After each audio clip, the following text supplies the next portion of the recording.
We're now nearly 100 years out from the invention of the superhero as a concept, and while these wholly American inventions have been refreshed and revisited multiple times, their core appeal still remains. From crises to secret wars to the New 52 to tangents to ultimates to Earths with near infinite numbering.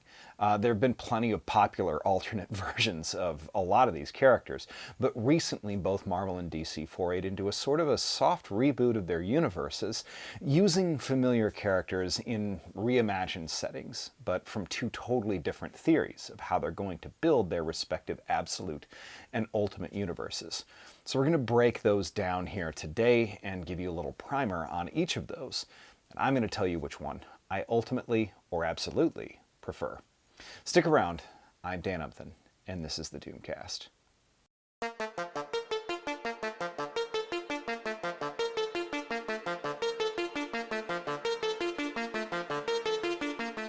Alright, first off, do me a big favor, hit subscribe and the bell. I make about one of these videos a week. They are all great, so please don't miss even one. So like I say, this isn't the first time either of the big two have played with continuity reboots or retelling major character stories, but it is the first time each have done so in this way, in as close a proximity to one another.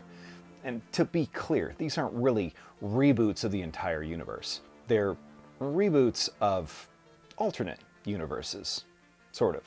So to give you a brief top-down, the Ultimate Universe essentially reimagines the prime Marvel universe, but with a villain, the Maker, essentially preventing most of the emergence of most major characters and their powers until the modern day.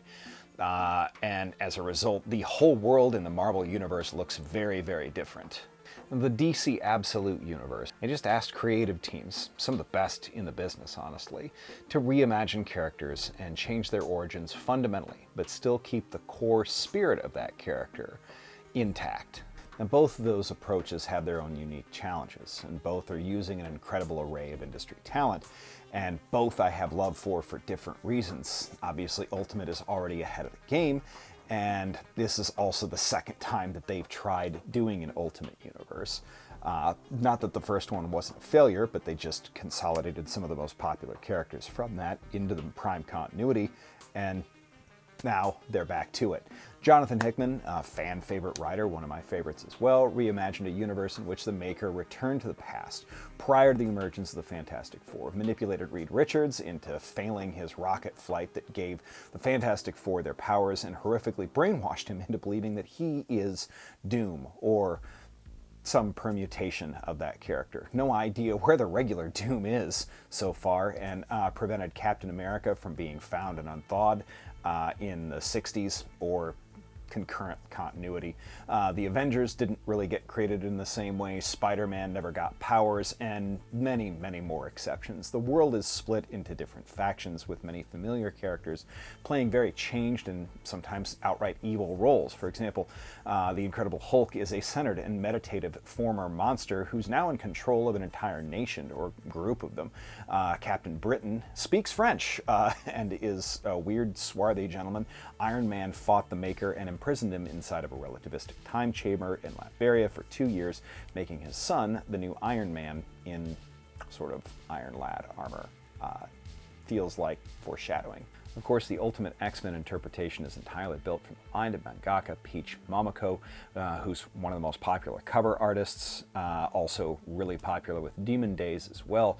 She's created one of the most creative interpretations of the entire line, in my opinion, heavily featuring armor, an alternate Storm, Nico Minoru, Noriko Ishida, and Psylocke as part of the Prime lineup. Now, Jonathan Hickman's fan favorite Ultimate Spider-Man features Peter Parker in middle age, using a Stark Tech suit and newly acquired powers, balancing it with his family, MJ, Mayday, and Ben.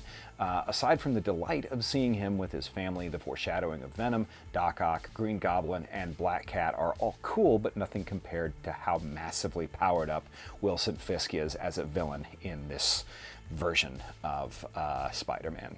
And of course, the incomparable Brian Hill and Stefano Caselli are working on Ultimate Black Panther, which introduces, of course, Wakanda, Black Panther, and T'Challa, but also a reinterpretation of Moon Knight in the personages of Ra and Khonshu.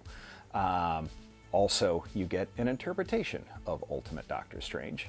And last but certainly not least, the Ultimates, Dennis Camp is doing a phenomenal job of bringing together versions of your favorite classic Avengers characters in an Ultimate universe that's consistently surprising month to month. But whereas Spider-Man is a street-level hero reimagined as part of a larger universe, Absolute Batman takes a very, very different approach. Scott Snyder is at his best with East of West's Nick Dragotta, building a working-class Batman whose father Thomas was murdered in a mass shooting. Now, this Bruce grew up with a single mother, Martha, but also friends Oswald, Edward, Harvey, Selina, and Wayland. Yes, that's the Penguin, Riddler, Two-Face, Catwoman, and Killer Croc, who are his very good friends. Alfred is a Black Ops MI6 agent hunting Roman Sionis, and the Joker is the Seriousler? The Jonkler who doesn't jonk, apparently. We haven't seen him more than one page, but ugh. What absolutely makes it are the gadgets, from the knife ears to the prehensile wings to the giant insane axe made out of the bat symbol. Scott Snyder and Nick Dragotta understood the assignment, and I don't think anyone expected this level of game from this book, but they should have, because these two guys are some of the best in the business. Kelly Thompson's Absolute Wonder Woman is also probably one of the greatest first issues I've ever read. Diana, banished as a baby to be raised in the island of Hell by Circe, as Apollo has damned all of the Amazons and proclaimed that nobody can even speak their name. Diana becomes a powerful witch with an absolute monster-sized sword and a skeleton Pegasus. In fact, the Pegasus just dead. There is no part of this that isn't absolutely peak and perfect. I love it. And as for Absolute Superman, you may have noticed a trend, but every one of these heroes now comes from a much more humble beginning. Absolute Superman is no exception in this case. The S is in fact the brand of the working class on Krypton called the Labor Guild, which labors for the ruling Science League's clerics with a K on Krypton. Now, of course, in regular continuity, Krypton has always had something of a rigid social caste system. A planet that was destroyed by climate change due to industrial indifference, that's still there. A refugee Superman fighting to save and uplift the impoverished and innocent of the earth, that's still there. So this is so fundamentally Superman in every way and unchanged in the Absolute version. But the suit, the powers, the enemies in the Peacemakers, yes, that Peacemaker, and the forces of Lazarus, who I can only guess is a front-facing League of Shadows, potentially Ra's al Ghul, who employ apparently Lois Lane as a special agent to arrest Kal-El in Brazil, which is apparently where he landed. Well, this is probably one of the most inverted versions of the Absolute project so far, but also one of the ones that I feel like I know the least about, so I'm very curious about where it's going. Now, I absolutely relish both of these and love aspects of both the Absolute and Ultimate universes, because there's truly an awful lot to love for both, but I have to choose one in this case. Well, I forced myself to, I guess.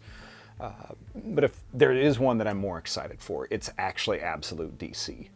I don't think I'd have said that 3 months ago, because I'm a huge John Hickman and Dennis Camp fanboy, and Ultimates is riveting. I love it, but also the lore behind it, and the pace at which the Ultimate Universe kind of moves is a little bit glacial, in keeping with both Dennis Camp and John Hickman's writing style. And I do love that.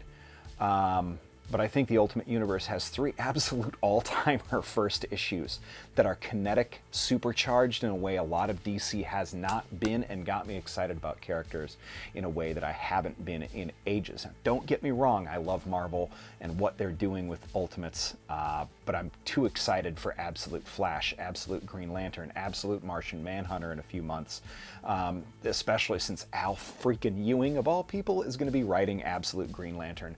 I cannot wait for what a crazy comic that's going to be. So, yeah, I'm absolutely thrilled. Thanks everybody for watching. Come check this out again next week. Take it easy. Till then.